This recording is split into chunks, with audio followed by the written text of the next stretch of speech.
Kumpulan Pemulihan Keagamaan RRG sedang membina keupayaan para asatiza dan kaunselornya bagi memahami bagaimana AI dan platform-platform digital menjejas belia.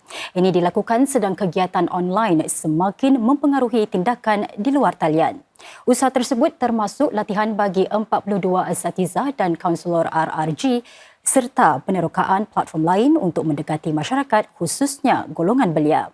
Ini didedahkan semasa acara Rahat RRG yang berlangsung di Shangri-La Rasa Sentosa Resort. Ancaman radikalisasi yang semakin dipengaruhi teknologi dan kecerdasan buatan AI mendorong Kumpulan Pemulihan Keagamaan RRG untuk terus memperkasa keupayaan asatiza dan kaunselornya.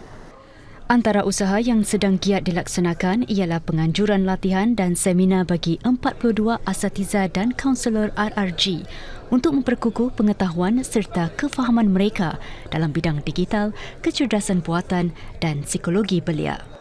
Rancangan RRG masa depan adalah kami akan terus memikirkan bagaimana cara yang terbaik dan platform yang terbaik untuk kami mendekati masyarakat setelah menubuhkan saluran WhatsApp ini. RRG juga sekarang sedang menjalani beberapa latihan dan latihan ini dia akan memberikan peluang dan pendedahan kepada anggota RRG tentang isu-isu yang sangat penting seperti penggunaan AI dan juga tentang dimensi psikologi apabila kita menghadapi anak-anak muda yang menjadi radikal.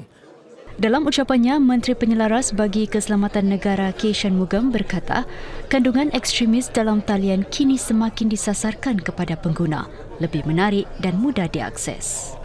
Justru menurut beliau adalah penting bagi RRG untuk terus memperkukuh rangkaian masyarakatnya, memperluaskan kerjasama dengan pelbagai rakan kongsi serta menangani faktor-faktor psikososial yang menyumbang kepada kerentanan golongan muda.